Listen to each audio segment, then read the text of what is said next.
Hello everyone. I hope you all are very well. I am Mayank Agarwal. आज हम इस video में कंप्लीट द हिंदू न्यूज़पेपर का एनालिसिस करेंगे। सबसे पहले एनालिसिस को स्टार्ट करने से पहले एक क्वेश्चन है जिसका आंसर आपको कमेंट सेक्शन में देना है। Consider the following martial arts in the country. सबसे फर्स्ट जो मार्शल आर्ट है सिलाम्बम, क्या ये कर्नाटका में है? सेकंड वन इज़ कलारीपट्टू, क्या ये केरला में है? थर्ड इज़ सैरिट सारक, क्या ये मिज़ोरम में है? And fourth one is Gatka, Punjab. तो अब इनमें से आपको बताना है which of the following is currently matched. इन चारों में से कौन सा ऑप्शन जो है वो करेक्टली मैच है? 1 and 2 only, 2 and 4 only, 3 and 3 only, all of the above. तो आपको इसका आंसर कमेंट सेक्शन में बताना है। अब सबसे पहला जो आर्टिकल है, सबसे पहली जो न्यूज़ है, उसमें बात की जा रही है कि जो Q3 है उसमें जो गवर्नमेंट की स्पेंडिंग मैन्युफैक्चरिंग की प्राइवेट इन्वेस्टमेंट है मैन्युफैक्चरिंग में, वो 102% जो है वो बढ़ चुकी है। तो प्राइवेट इन्वेस्टमेंट जो है third quarter of the Q3 वो उसमें 102% सर्ज हुआ है, मींस बहुत ज़्यादा इंक्रीज़ हुई है, जिससे कि इंडिया ने एक हेल्दी 10.3% इंक्रीज़ किया है प्रोजेक्ट स्पेंडिंग में ओवर द प्रीवियस क्वार्टर। तो प्रीवियस क्वार्टर से 102% का सर्ज हुआ है, तो इसको अपन एक बी शेप ग्रोथ जो है वो कह सकते हैं। अब यहाँ पे बात की जाए, जब कोविड-19 पेंडेमिक की सिचुएशन आई थी तो जो गवर्नमेंट का इन्वेस्टमेंट है अक्टूबर से लेकर दिसंबर तक वो पूरी तरह से कोलैप्स हो गया था, और उनका जो न्यू इन्वेस्टमेंट, जो स्टेट्स हैं उनके जो न्यू इन्वेस्टमेंट थे प्रोजेक्ट्स में, वो भी 25% डाउन थे प्रीवियस क्वार्टर से, क्योंकि कोविड-19 की सिचुएशन में सब कुछ अनडिसाइसिव था। तो यहाँ पे बात की जाए तो कैपिटल इनफ्लो की बात की जाए तो महाराष्ट्र एंड आंध्र प्रदेश जो हैं वो 30% जो है न्यू प्रोजेक्ट इन्वेस्टमेंट उन्होंने किया है अपना जितना भी है उसमें से, अक्टूबर और दिसंबर के बीच में, जो कि Q3 होता है। और ऑल इंडिया में जो प्रोजेक्ट इन्वेस्टमेंट की कॉस्ट है वो 2,76,000 करोड़ रुपीज़ है। अब यहाँ पे बात की जाए जो manufacturing, utilities and mining sector में जो इन्वेस्टमेंट है वो बड़ा है, और दूसरी तरफ बात की जाए इरिगेशन और इलेक्ट्रिसिटी प्रोजेक्ट में इन्वेस्टमेंट जो है वो कम हुआ है। अब जो हरियाणा के सीएम हैं उनकी मीटिंग का जो वेन्यू था उसको फार्मर्स ने जो है वो रैंसेक कर दिया।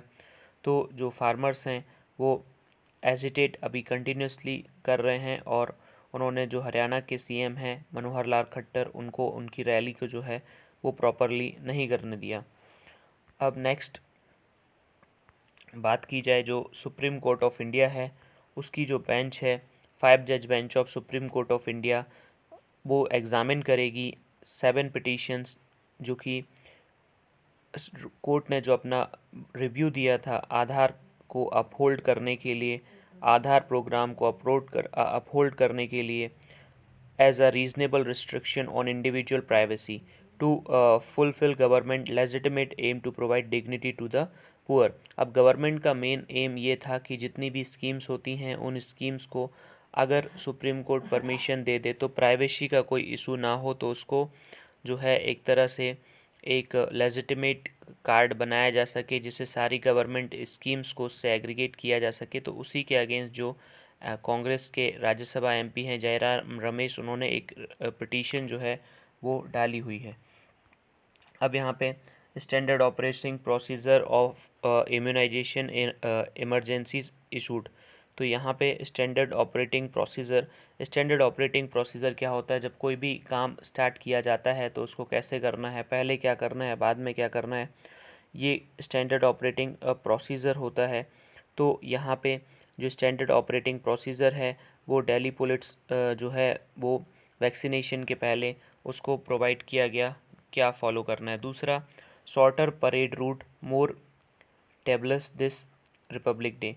तो यहाँ पे बात की जा रही है जो रिपब्लिक डे का सेलिब्रेशन है, जो परेड है जो राजपथ पे होगी, उस परेड का जो साइज़ है वो इस साल थोड़ा शॉर्ट रखा हुआ है, और पहले जो है 8 किलोमीटर लॉन्ग जो परेड होती थी अब उसको जो है वो शॉर्ट करके सिर्फ 3 किलोमीटर किया गया है, कोविड-19 पेंडेमिक की सिचुएशन को देखते हुए, सोशल डिस्टेंसिंग को फॉलो करने के लिए। अब ये सिटी पेज है, सिटी पेज से कोई भी ऐसी इम्पॉर्टेंट नहीं है, न्यूज़ नहीं है। अब सबसे पहले बात की जाए बर्ड फ्लू की, तो जो संजय लेक है डिक्लेयर्ड अलर्ट जोन, तो यहाँ पे न्यू दिल्ली में बर्ड फ्लू का जो स्केयर है वो बढ़ता जा रहा है अलग अलग पार्ट में। तो जो संजय लेक है उसमें जो है 17 जो डक्स हैं वो डेड पाई गई, इससे कि जो है वो यहाँ पे हो सकता है कि बर्ड फ्लू जो है वो आने वाले टाइम में अपने पैर यहाँ पे भी डाले, बिकॉज़ इंडिया के जो 6 से लेके 7 स्टेट्स हैं वहाँ पे बर्ड फ्लू जो है वो फैल चुका है। और बर्ड फ्लू एक एवियन इन्फ्लुएंजा वायरस होता है जिसके बहुत सारे स्ट्रेन हैं, और उसमें से जो H5N8 स्ट्रेन होता है वो ह्यूमंस को भी एक तरह से इन्फेक्ट कर सकता है अगर ह्यूमन बहुत लंबे टाइम तक क्लोज प्रॉक्सिमिटी में रहते हैं ऐसे वर्ड्स के साथ जिनको बर्ड फ्लू हो सकता है। तो ये, और इसमें जो मॉर्टेलिटी रेट है वो ओवर 60% तक होता है मॉर्टेलिटी रेट। तो ये काफ़ी जो है वो कंसर्न है, रेजिंग कंसर्न है इंडिया के लिए। अब यहाँ पे नेक्स्ट बात की जाए SC afford arrest provision in CGST act for tax evasion. अब इशू क्या है, यहाँ पे बात की जा रही है हाई कोर्ट, जो दिल्ली का हाई कोर्ट है उन्होंने टैक्स एवेजन के केस में जो कि CGST जो एक्ट है उसका सेक्शन 69 जो है उसमें टैक्स अथॉरिटीज़ को पावर ऑफ अरेस्ट दिया गया है। अगर कोई पर्सन टैक्स एवेजन करता है तो उसको जो है वो एप्रीहेंड किया जा सकता है, अरेस्ट किया जा सकता है। तो कोई पर्सन है उन्होंने अपनी पिटीशन फाइल की थी, तो कोर्ट ने जो है वो उस लॉ की वैलिडिटी को अपहोल्ड किया है। अब यहाँ पे बात की जाए तो नेक्स्ट ये वाले पेज पे कोई भी ऐसी इम्पोर्टेंट न्यूज़ नहीं है। सबसे पहले जो एडिटोरियल्स हैं उनमें कौन कौन से एडिटोरियल हैं इनको देख लेते हैं। सबसे पहले बात की जाए जो इंडिया के वैक्सीनेशन प्रोग्राम हैं उसमें आखिर क्या एक तरह से जो चैलेंजेस हैं वो हो सकते हैं कि अगर कोई पर्सन है वो कोमॉर्बिडिटीज़ उसमें कुछ हैं और उसको वैक्सीन दी जाती है तो उसके क्या एडवर्स इम्पैक्ट है ये देखना होगा। साथ में अगर कोई पर्सन है उसको कुछ पेन हो रहा है या फीवर आ रहा है वैक्सीन लेने के बाद तो उससे क्या उसको प्रॉब्लम्स होंगी, इसको मॉनिटर कैसे किया जाएगा, उसके बारे में यहाँ पे बात चल रही है। ये वाला जो आर्टिकल है वो फिर से सेंट्रल विस्टा प्रोजेक्ट को डिस्कस करता है तो उतना इम्पोर्टेंट नहीं है। ये द हिंदू जो है वो डेली कमेंट्री करता है एक टॉपिक से रिलेटेड, और उस टॉपिक से रिलेटेड आपके पास सिर्फ 150 से 250 वर्ड्स होने चाहिए लिखने के लिए। द हिंदू को पूरा पेपर भरना होता है 1000 वर्ड्स से, तो आपको उतना करने की रिक्वायरमेंट नहीं है। अब यहाँ पे बात की जाए जो महाराष्ट्र के भंडारा डिस्ट्रिक्ट में जहाँ पे SNCU जो यूनिट है उसमें आग लग जाने की क्या वजह रही होंगी और गवर्नमेंट क्या किस तरह से प्रिपेयर कर रही है उसके ऊपर यहाँ पे बात की गई है। नेक्स्ट जो रिज़र्व बैंक ऑफ इंडिया की मॉनेटरी पॉलिसी कमेटी है उसने किस तरह का जो स्टैंस लिया था पहले मॉनेटरी पॉलिसी की जो मीटिंग हुई थी उसमें, और आखिर क्यों उस तरह का डिसीज़न लिया था और आगे क्या करना चाहिए उसके ऊपर यहाँ पे बात की गई है। ये वाला जो आर्टिकल है थोड़ा पॉलिटिकली मोटिवेटेड है, tale of two speeches at AMU जो अलीगढ़ मुस्लिम यूनिवर्सिटी है उसमें जो मोदी जी ने अपना वक्तव्य दिया था उसके ऊपर ये बात है। नेक्स्ट आज मंडे है तो आज जो एडिटर होता है वो रीडर्स के आंसर्स देता है तो उसके ऊपर ये आर्टिकल है। नेक्स्ट आज का जो कैरिकेचर है उसमें जो डोनाल्ड ट्रंप हैं अमेरिका के आउटगोइंग प्रेसिडेंट, उनको जो ट्विटर है उसने बैन कर दिया। एक तरह से वो head of the state, sitting head of the state को ये बैन करने का उनका अकाउंट सस्पेंड करने का ये पहली तरह का अपना एक इशू है जिसको ट्विटर ने एक इफ़ेक्टिवली एक तरह से डील किया।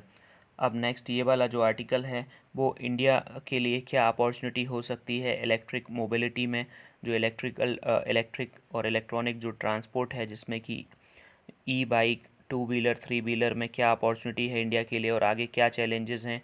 जैसे कि क्रूड ऑयल अगर इंडिया में नहीं होता तो वैसे ही लिथियम भी जो इंडिया में उतनी क्वांटिटी में नहीं मिलती है, जिससे कि इंडिया एक सेल्फ सफिशिएंट कंट्री बन सके अगर इंडिया जो है वो इलेक्ट्रिक मोबिलिटी की तरफ बढ़ना चाहता है।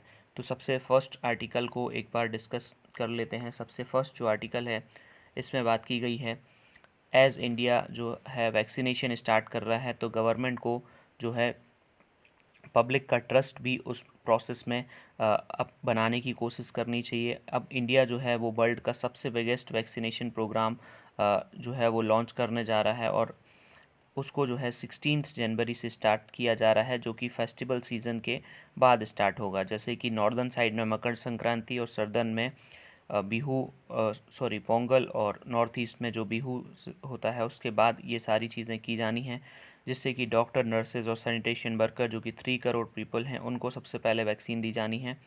तो इंडिया ने 2 वैक्सीन को अप्रूव किया है।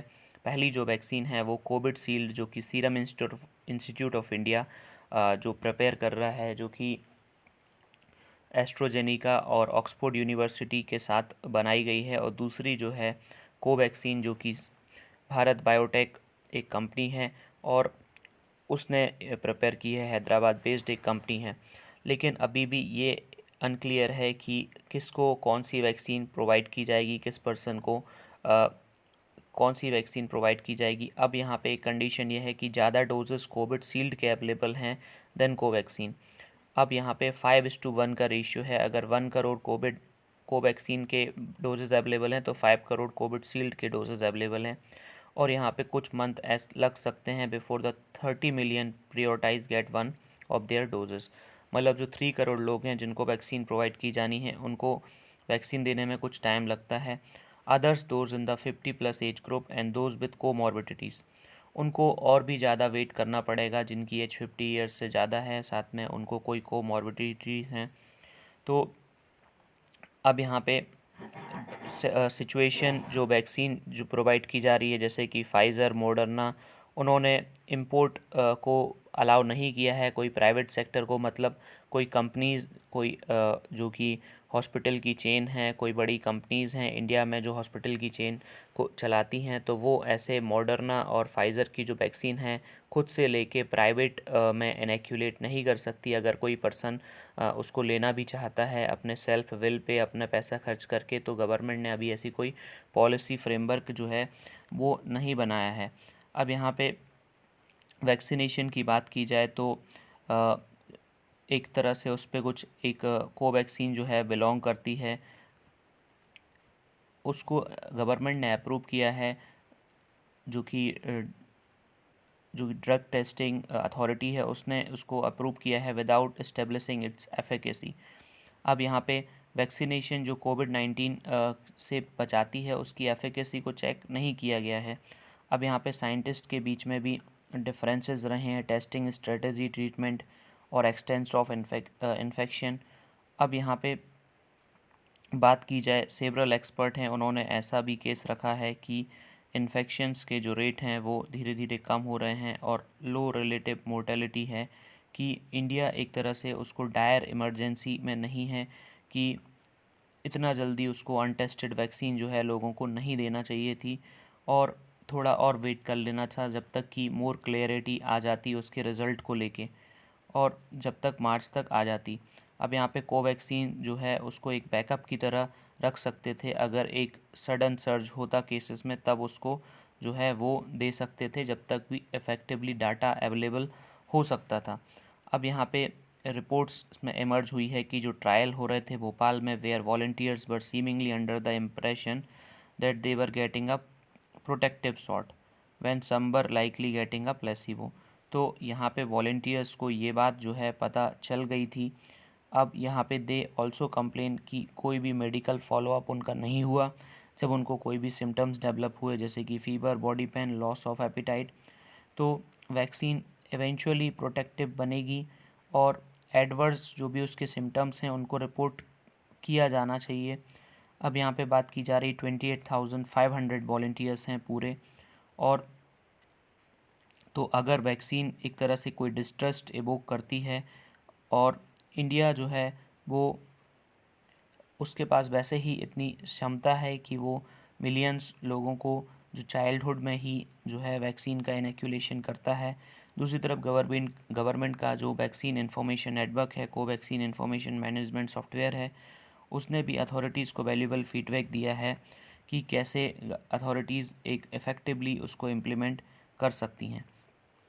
अब यहाँ पे बात की जाए कि फायर जो भंडारा डिस्ट्रिक्ट है, जहाँ पे जो एसएनसीयू जो कि गवर्नमेंट हॉस्पिटल का एसएनसीयू वार्ड था, sick and new born care unit, तो वहाँ पे जो है वो डेडली फायर ब्रोकआउट हुई, जिससे कि 10 जो लाइफ्स हैं, 10 इन्फेंट्स हैं, उनकी डेथ हो गई।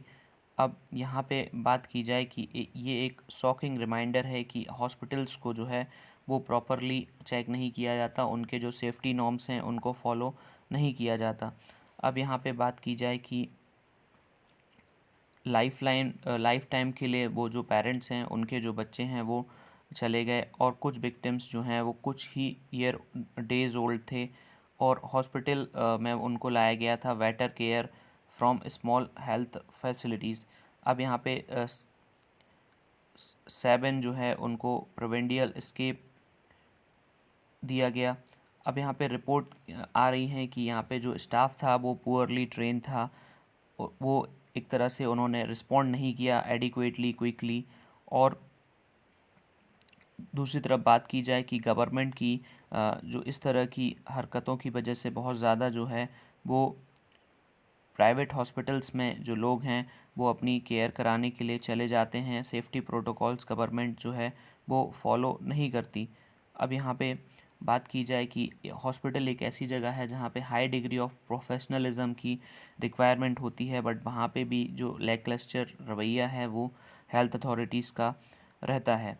अब यहाँ पे बात की जाए कि लास्ट ईयर फायर ब्रोकआउट हो गई थी विजयवाड़ा और अहमदाबाद में कोविड-19 फैसिलिटीज़ में, जिसमें सेवरल कैजुअलिटीज़ हुई थी, और यहाँ पे पुअर जो ओवरसाइट थी फायर अथॉरिटीज़ की, फॉल्टी इलेक्ट्रिकल रिपेयर्स हुए थे। महाराष्ट्र गवर्नमेंट ने भी ऑर्डर दिया है कि जो भंडारा फायर है उसकी जो रिपोर्ट है उसको 3 डेज़ के अंडर प्रिपेयर किया जाना है। अब यहाँ पे बात की जाए जो हॉस्पिटल फायर हैं वो पूरी तरह से अलग ही चीज़ हैं। रिसर्च इंडिकेट करती है कि बहुत सारे फैक्टर्स हो सकते हैं जिसकी वजह से जो हॉस्पिटल है उसमें फ़ायर लगती है। पहली चीज़ बात की जाए जो इंटेंसिव केयर यूनिट आईसीयू होते हैं, नियोनेटल आईसीयूज़ होते हैं या ऑपरेटिंग रूम्स होते हैं, वो साइट ऑफ फायर्स होते हैं। उनका रीज़न ये है, उनमें इतनी जल्दी आग लगने का रीज़न ये है क्योंकि वहाँ पे presence of high concentration of oxygen होती है। ज़्यादा मात्रा में ऑक्सीजन प्रेजेंट होने की वजह से उसमें एक कन्फाइंड स्पेस में ज़्यादा ऑक्सीजन प्रेजेंट होने की वजह से जो वहाँ मशीन हैं उनको एक तरह से इग्निशन टेम्परेचर रीच होने के बाद वहाँ पे बहुत जल्दी ही आग जो है वो लग जाती है। अब यहाँ पे नेशनल बिल्डिंग सेफ्टी कोड जो हैं वो अगेंस्ट इंटरनेशनल प्रैक्टिस हैं।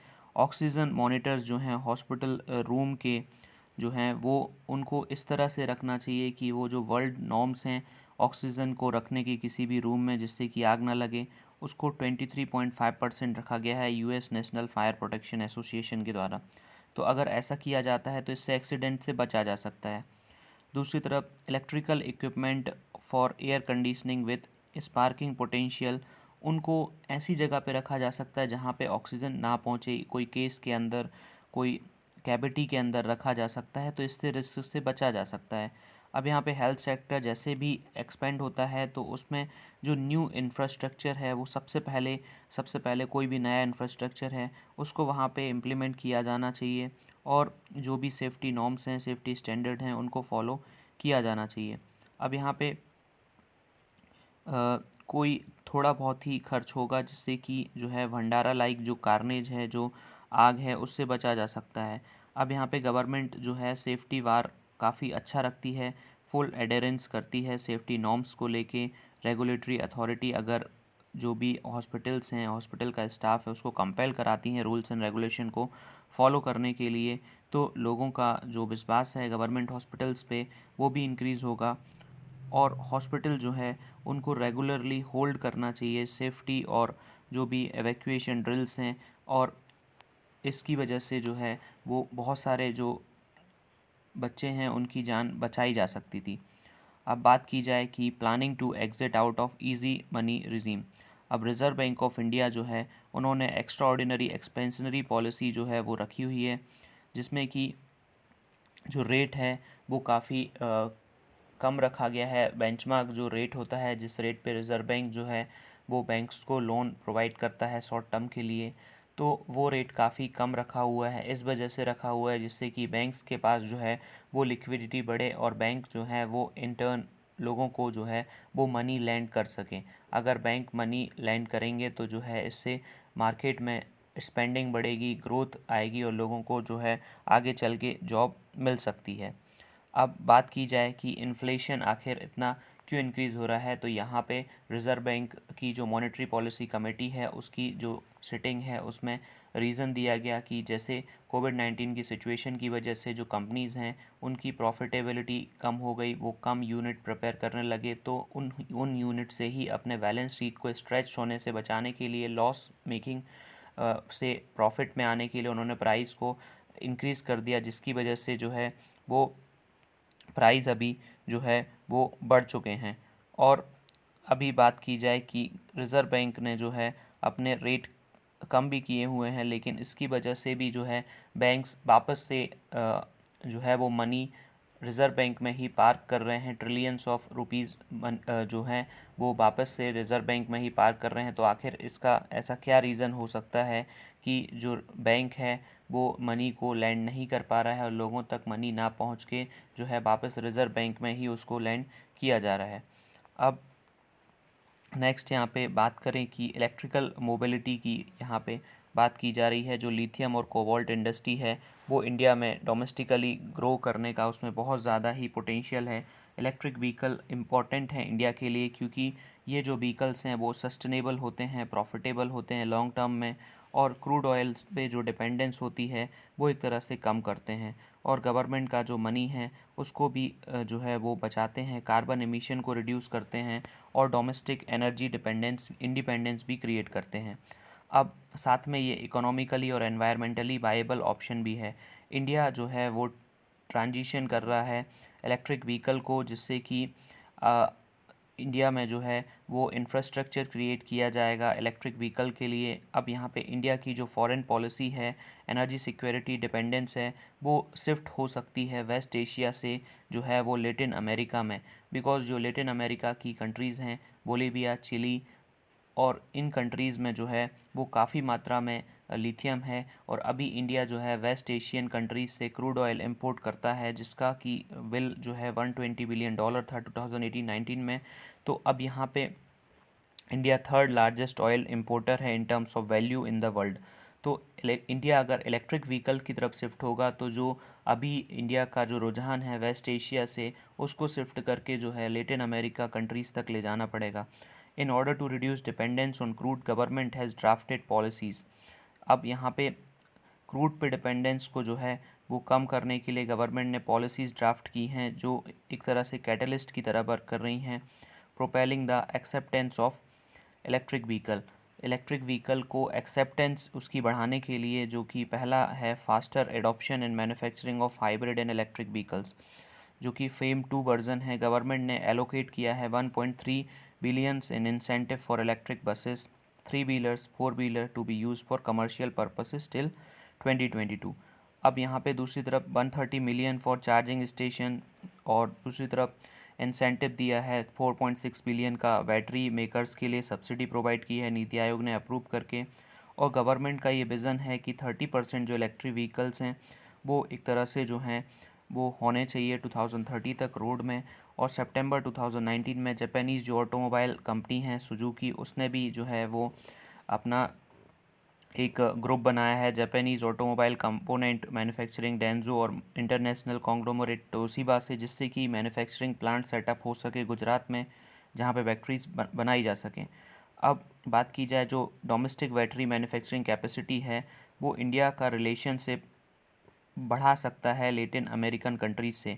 गवर्नमेंट जो है ओवरसीज़ लिथियम रिजर्व्स को परचेस करने जा रही है। यहाँ पे बात की जाए जो Latin America famous lithium triangle है, उसको एक बार देख लेते हैं। जो लिथियम ट्रायंगल है, तो अभी तक सिर्फ जो इसरो है वो प्रिपेयर करता है, बट इंडिया जो है आगे धीरे धीरे जो है वो बढ़ रहा है।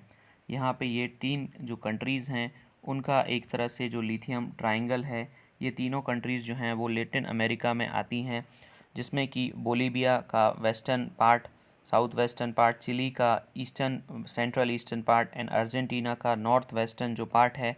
इस रीजन में काफ़ी हद तक बहुत ज़्यादा मात्रा में जो है वो लिथियम आयन पाया जाता है। लिथियम जो है वो उपलब्ध रहता है, तो इसको जो है वो यूज़ किया जा सकता है। अब यहाँ पे बात की जाए कि 80% जो है वो इन 3 कंट्रीज़ में ही लिथियम मिलता है। तो लेटिन अमेरिका में जो है वो production mainly Argentina, Chile and Bolivia से आता है। ये आपका काफ़ी इंपॉर्टेंट क्वेश्चन हो सकता है कि जो लिथियम ट्रायंगल है उसमें कौन सी कंट्री बिलोंग करती हैं। अब यहाँ पे मिनरल एसिड को आखिर कैसे इंडिया रिज़र्व करने की बात कर रहा है, तो इंडिया की जो कंपनी है नाल्को, HCL और मिनरल एक्सप्लोरेशन कॉरपोरेशन लिमिटेड, ये तीनों ने एक जॉइंट वेंचर जो है बनाया है जिसको खनिज विदेश लिमिटेड इंडिया बोला जाता है। तो यहाँ पे लिथियम और कोबाल्ट के जो कमर्शियल यूज़ के लिए वहाँ की जो साइट हैं उन पे डोमेस्टिक रिक्वायरमेंट के लिए प्रोडक्शन किया जाएगा। अब यहाँ पे इंडिया जो है उसकी अभी जो डिमांड है एट प्रेजेंट में वो चाइना फुलफ़िल करता है, वियतनाम, हांगकांग। लास्ट 2 ईयर में इंडिया जो है 384 मिलियन की जो बैटरी इंपोर्ट की थी वो उसको बढ़ा के 1.2 बिलियन जो है वो हो चुका है। तो इंडिया को बहुत जल्दी ही अपनी जो मैन्युफैक्चरिंग कैपेसिटी है उसको बढ़ाना चाहिए, बिकॉज़ आने वाले टाइम में जो अदर कंट्रीज़ हैं उनका भी जो रुझान है वो लिथियम की ओर बढ़ेगा, तो इससे जो है प्राइस भी काफ़ी हद तक इंक्रीज़ हो सकते हैं। तो गवर्नमेंट को इस ओर ध्यान देना चाहिए कि काफ़ी जल्दी ही बैटरी के मैन्युफैक्चरिंग की कैपेसिटी इंडिया में डेवलप की जाए। अब यहाँ पे लिथियम को जो है वो एक ड्रग की तरह भी यूज़ किया जाता है बाइपोलर डिसऑर्डर, और दूसरी तरफ पॉल्यूटेड जो है पॉल्यूशन को भी, कार्बन एमिशन को भी चेक करने के लिए इसको यूज़ किया जाएगा, क्योंकि वो जो है डीजल पेट्रोल का सब्स्टिट्यूट बन जाएगा। इंडिया जो है बिगेस्ट ट्रेडिंग पार्टनर है लेटिन अमेरिका में, ब्राज़ील, मेक्सिको, वेनेजुएला, और 14 से 20% जो इंडिया का टोटल क्रूड का बिल है वो इन कंट्रीज़ को जाता है। लेकिन वो एक तरह से शिफ्ट हो सकता है लिथियम और कोबाल्ट की ओर। तो इंडियन गवर्नमेंट को इनिशिएट करना चाहिए फ्रंट सीट लेने के लिए इलेक्ट्रिक मोबिलिटी में, और प्रिम्प्टिव एक्शन जो है हाई लेवल डेलीगेशन, जिससे कि ज़्यादा पता चल सके कहाँ पे अवेलेबल है लिथियम, और जॉइंट वेंचर आ सकें डोमेस्टिक मार्केट में, जिससे कि लॉन्ग टर्म एक सॉल्यूशन मिल सके अपनी सिटीज़ को क्लीन रखने के लिए, नया मार्केट और नई जॉब क्रिएट हो, और इंडिया जो प्राइम मिनिस्टर का एम है आत्मनिर्भर भारत का वो भी पूरा हो सके। ये बात यहाँ पे की जा रही है। नेक्स्ट, यहाँ पे कोई भी ऐसी इम्पोर्टेंट न्यूज़ नहीं है जिसको जो है वो डिस्कस करें। अब यहाँ पे बात की जा रही है कि experts are in favour of simultaneous election. जो प्राइम मिनिस्टर का विज़न है कि सारे इलेक्शंस जो हैं वो एक ही पर्टिकुलर टाइम में होने चाहिए, सारी असेंबलीज़ और लोकसभा के जो इलेक्शन है इससे बहुत ज़्यादा जो स्पेंडिंग है, साथ में गवर्नमेंट जो पब्लिक को एक तरह से फ्री डोल प्रोवाइड करती हैं, कोई भी चीज़ें फ्री व्याज होता है इलेक्शन के पहले, वो भी काफ़ी हद तक रुक सकता है। और टाइम जो मोरल कोड ऑफ कंडक्ट लगाने से बहुत सारा जो डेवलपमेंटल वर्क है वो इम्पैक्ट होता है उसमें, वो भी कम किया जा सकता है। तो उसके ऊपर जो है वो बात की जा रही है, जिसमें कि बहुत सारे जो लीगल इल्यूमिनरीज़ हैं जैसे कि सोली सोराबजी जो कि अटॉर्नी जनरल ऑफ इंडिया रह चुके हैं, सुभाष कश्यप जो कि कॉन्स्टिट्यूशनल एक्सपर्ट हैं, उन्होंने एक तरह से अपनी बात रखी है कि इलेक्शन जो हैं वो कॉन्करेंटली हो सकते हैं, बट यहाँ पे कुछ ऐसी प्रॉब्लम्स हैं कि अगर कोई हंग असेंबली होती है या हंग पार्लियामेंट होता है तो उस केस में जो है वो कैसे उसको एक तरह से उससे कैसे बचा जा सकेगा, ये बात यहाँ पे की जा रही है। अब यहाँ पे नेक्स्ट जो बात है कि अरुणाचल प्रदेश हार्बर्स सा वेनेडियम सोर्स। अरुणाचल प्रदेश जो है इंडिया का western east north eastern part of the country में आता है। यहाँ पे एक्सप्लोरेशन कैरिड आउट किया जा रहा है वेनेडियम के सोर्सेज का पता लगाने के लिए। जो ज्योग्राफिकल सर्वे ऑफ इंडिया है वो इसका एक्सप्लोरेशन कर रहा है। तो जो वेनेडियम है वो आयरन एंड स्टील इंडस्ट्री में वो यूज़ किया जाता है, तो उसका जो अगर रिजर्व्स इंडिया में मिल जाते हैं तो उसको काफ़ी हद तक जो है वो यूज़ किया जा सकता है। अब यहाँ पे इंडिया जो है 4% of about 84,000 tons of vanadium produce across the globe use करता है, और चाइना जो है 57% ऑफ वर्ल्ड वेनेडियम प्रोड्यूस करता है और 44% ऑफ द मेटल को यूज़ कर लेता है। तो यहाँ पे डेपो और तमांग एरियाज़ जो पैम्पूपारा डिस्ट्रिक्ट है अरुणाचल प्रदेश का, वहाँ पे वेनेडियम के सोर्सेस पाए गए हैं, जो कि V2O5 वेनेडियम पेंटॉक्साइड जो है, ऐसी बात की जा रही है। नेक्स्ट यहाँ पे वर्ल्ड जो अफेयर्स हैं, यूएस ने रिस्ट्रिक्शन हटा दिए हैं। मतलब यूएसए के जो आउटगोइंग प्रेसिडेंट हैं उन्होंने जाने से पहले एक तरह से जो ताइवान के ऊपर जो रिस्ट्रिक्शंस थे डिप्लोमेटिक कांटेक्ट के, वो रिस्ट्रिक्शन हटा दिए हैं। तो अब जो चाइना की पॉलिसी है वन कंट्री टू सिस्टम, वो सिस्टम को यूएस एक तरह से फॉलो नहीं करता है। अब इंडोनेशिया में जो प्लेन क्रैश हुआ था उसका जो ब्लैक बॉक्स है, ब्लैक बॉक्स ऑरेंज कलर का एक बॉक्स होता है जिसमें सारी इन्फॉर्मेशन जो है वो बंद रहती है। अब पाकिस्तान में नेशन वाइड पावर आउटरीच हो गया। देन ये स्पोर्ट्स से रिलेटेड न्यूज़ है। Thank you very much.